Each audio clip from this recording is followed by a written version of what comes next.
Carrying on. Everyone's saying the Browns are legit, and I think that's kind of hard to argue at this point. You gotta really take into account how Baker played this past week. Even though they kind of took their foot off the gas after the first half, Mayfield still lit it up in the first two quarters. So I want to know what you guys think. I think you can go. Oh, okay, thank you.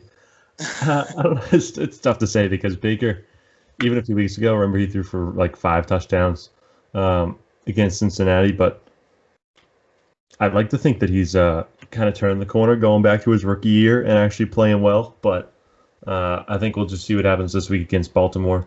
I think that's a true test of what he's going to be. I don't know. Tennessee's secondary isn't great. It's just concerning that Baker Mayfield is so inconsistent. And the Browns are 9-3, so gotta give credit where credit's due. Their run game has been sick. Baker Mayfield's been good at times. Their defense has occasionally put together a good performance. I don't know. I'm kind of happy for them. They finally have a winning season for the first time since 2007. So, gotta look on the bright side. Hopefully, Baker Mayfield is actually turning the corner and becoming a good starting quarterback in the NFL. I mean, I agree with you. I feel like it's weird because this entire year it was always Nick Chubb, Kareem Hunt. That was their offense. It was Mayfield was like he was just there. He was just there, someone to throw the ball. But like we've said and like Pat just said, Mayfield's starting to become more pass heavy, and it's not so much that he needs to throw for 300 plus and 3 touchdowns or 4 touchdowns every game for them to win because they have Nick Chubb and Kareem Hunt. I mean, he just needs to be a compliment to them. And you can see that, if teams, I think the problem with the Titans this past week is that they stacked the box so much, thinking that it was just going to be the Chubb and Hunt show, which you can't blame them because that's what it has been for, 10 plus weeks. But then Mayfield comes out slinging it. They maybe didn't game plan for that. And, Jarvis Landry and Rashard Higgins took over. But, yeah, I mean, I agree with Pat. This next week's going to be the test whether they can actually hold up with what I would say a better team than the Titans is in the Ravens, fully healthy. But yeah, we'll see. They're certainly legit now. I think there's no argument to be made that they're not included in the top 5 or 6 in the AFC, even just by talent wise. Like I said, their run game is gross. Their defense has been pretty good this year. And now Mayfield, not every quarterback can throw for 350 and 4 touchdowns. You have to have some talent there. So, yeah, we'll see. I think it's more also a knock on the Titans as well. I mean, it was pretty embarrassing. That first, I think they were down something like 35-7 or something at the end of the half. Yeah. Which, I mean, it's more so like this year. It's like they go down. That was the AFC's number 3 team. Yeah. And they just got obliterated by that, by a wild card. Yeah. Well, and more so Derrick Henry. I mean, 15 for 60, and a fumble. That's bad. Yeah. I think the fumble really changed the momentum of that game. Mm-hmm. Yeah. That's when things started to go downhill. And I want to talk about Baker Mayfield for a second. 334, 4 touchdowns. And he was able to really spread the ball around. Jarvis Landry, 8 catches, 62 yards, a touchdown. Rashard Higgins, 6 catches, 95 yards, a touchdown. Something Peoples-Jones, he came out of nowhere in this game. 2 catches, 92 yards, and a touchdown. That's 75%. That's just about 75% or 3/4 of Mayfield's passing right there. The way he's able to spread this ball around is something that I think it's really scary, and especially if they can get David Njoku. Is he's still around, right? Or is he hurt? I don't know. That whole tight end group is a mess. It's really weird. Because they have Hooper, they got Harrison Bryant, they got Njoku. And Njoku requested a trade, I think, earlier in the year. So I don't know if he's very involved in the game plan right now. Yeah, even with a guy like Austin Hooper, if he's even healthy, you would think you get him involved over the middle and across the field on a check down. That's dangerous. Yeah. I don't know, man. This Browns team, especially the way that the Titans couldn't get pressure, just because I think between the front 7 and the secondary, I think Tennessee relies a little bit more on their secondary. Kevin Byard, Malcolm Butler, the whole crew. I'm not saying it's anything great, but when you're going up this dynamic receiving core of the Browns without Odell Beckham, mind you, it's really hard if you're not getting any pressure. It felt like he was getting the ball out of his hands in 3 or 4 seconds every play, Mayfield, and he was just dotting guys up left and right. They kept blowing coverage. And I think that's going to be the inevitable downfall of the Titans later down the line if they can't get that figured out. Mike Vrabel's got to come up with something, and I think he will. I think he most definitely will. And this isn't the last you'll see of the Titans, so just remember the Titans. You definitely had that one written down. Yeah, you had that one written down, didn't you? No, I can't. He had it double underlined. It worked us in. I'm just a madman like that. Y'all know me. That was a good one. I'll give you credit. And last thing on Mayfield, I mean, going into the playoffs, like even if Mayfield like kind of trails off towards the end, towards the last couple of games of the season, like even just having this one game to show the other teams in the AFC, like, I can throw. I mean, it just opens up everything else. Like Chubb and Hunt can, get more room to run. Teams aren't going to just stack up and, make him throw it because they know what will happen now. So something I want to say about Baker real quick. I was kind of curious. I was just doing some stat taking while you guys were kind of going back and forth, and I was looking at other quarterbacks that were kind of like similar to him, and I pulled up Ben Roethlisberger's stats here, and obviously, early in his career he had a great defense. We all know that, but his passing stats really for like the first couple of years and really overall for his career, they're never like amazing. So I think a lot of people tend to look at the stats, including myself, regarding Baker Mayfield and kind of make a quick judgment about it. But I mean, as long as he's winning games, ultimately it doesn't really matter. And he's doing a lot better this season than he was last season. So, it's kind of tough when you try to judge someone early in their career. Not everybody's going to be Mahomes or, like Deshaun Watson or something like that. But I don't know. There's something to keep in mind. I think I judged Baker Mayfield a little too harshly, but you expect a guy like Baker Mayfield, number one overall, to be the Patrick Mahomes, the Deshaun Watson. I just want to hear you. Right, that's true. I really shut you down. Wow. Moving on from that game, I think that was a something else I want to know. Corey Davis, 11 catches, 182 yards, and a touchdown. Good.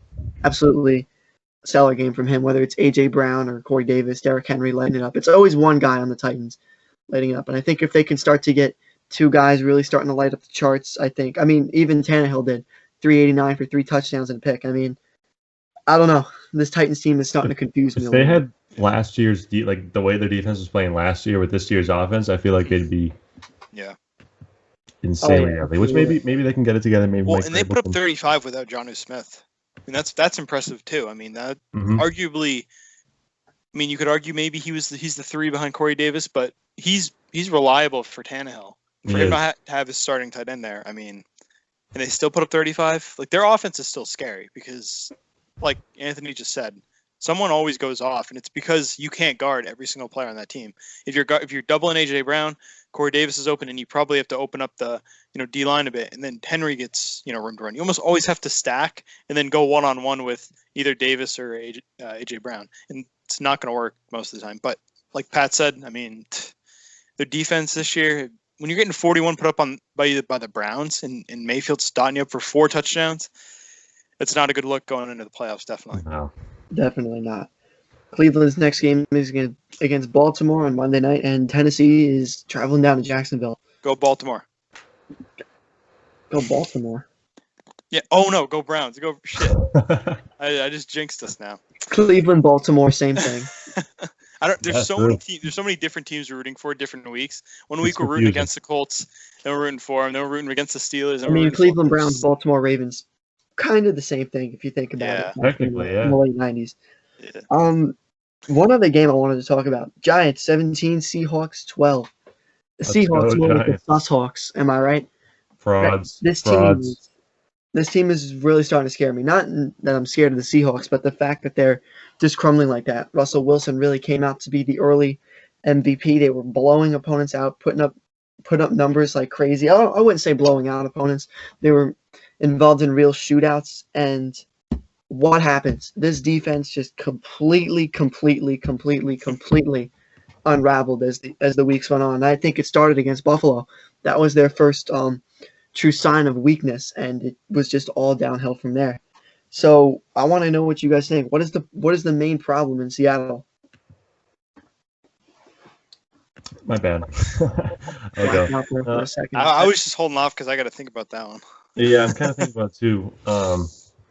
I feel like Russell Wilson always has like a month during the season where he's just like kind of not that good, and he's kind of like a little bit off. I think it's just maybe they get in their own heads. Maybe it's just like all their problems kind of come out at the same time. I'm really not too sure what it is with them. Maybe it's their coaching, honestly. Maybe Pete Carroll has to throw something together because you can't be losing to a team like the Giants, whether they're playing above their pay grade or not. The Seahawks started 5-0, now they're 8-4. So something's clearly going on there. And I remember talking about it a few weeks ago. Pete Carroll kind of has to figure out what's going on in that locker room because you got the Rams who are currently holding first place in the NFC West. If you're not careful, they're going to end up winning that division. Getting a higher seed than you, getting a more favorable playoff matchup. So, I think it might be a mental thing. It could be a coaching thing. Their defense hasn't been great really throughout the season. We've known that.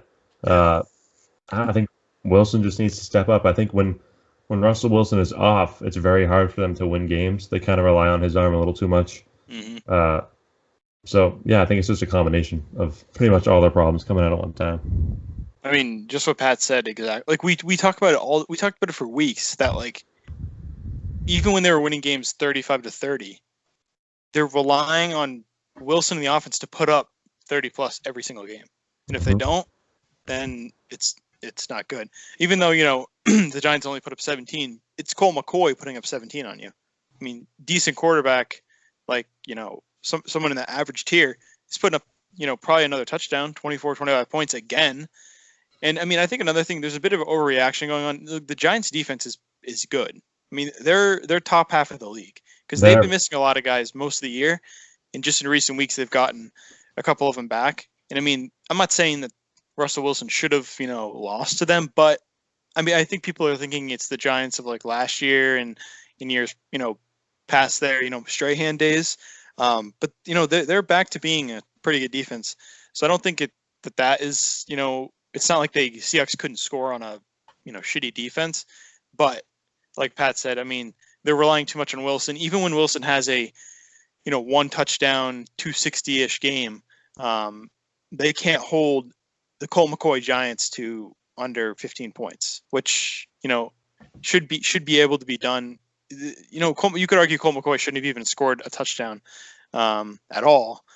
And, they ended up putting 17 on him. So, I mean, I don't know. The Seahawks the NFC is really like, when we get to our power rankings, which we'll do later on, we'll be able to see how people, how we rank the Seahawks. But to me, the NFC, there's one team that I feel is strongest and the clear one, and then everyone else is kind of in the same category.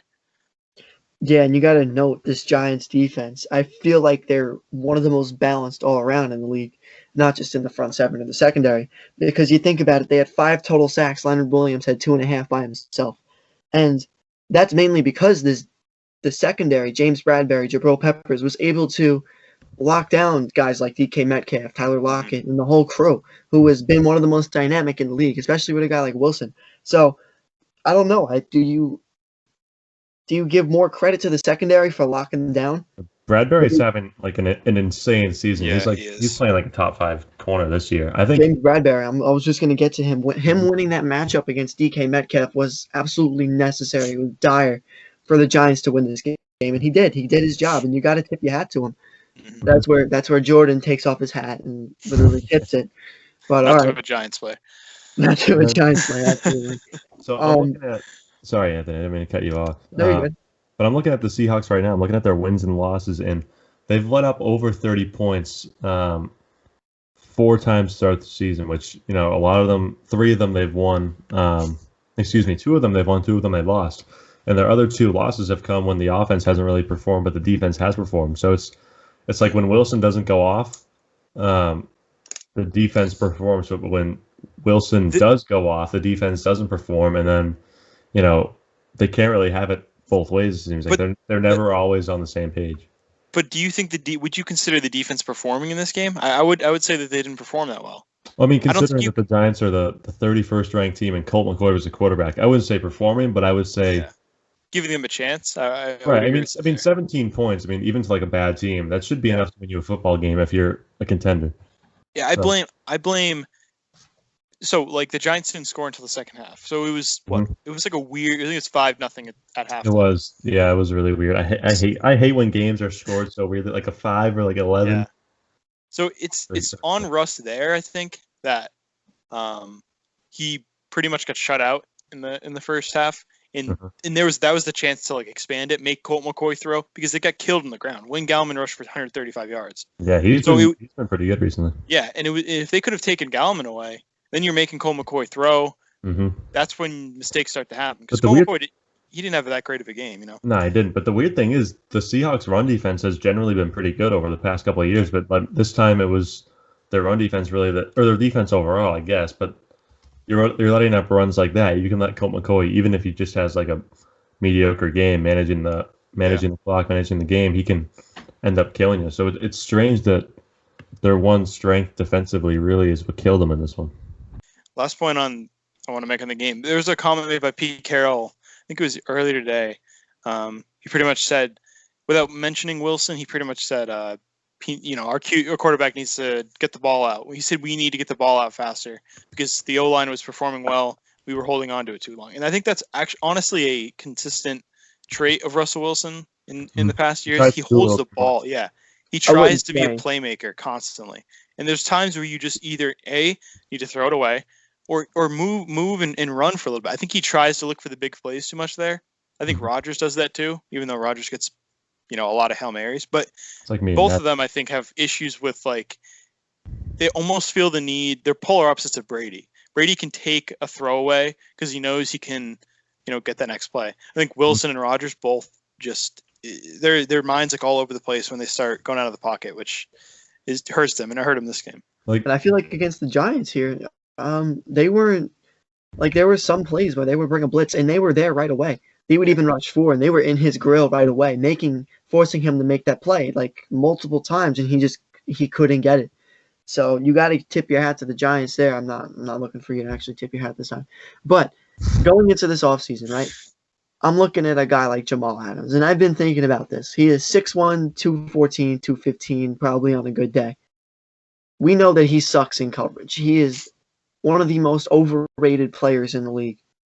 What do you think about you're the strength and conditioning guy for the Seattle Seahawks? What do you think about beefing him up to about 250, making him a linebacker?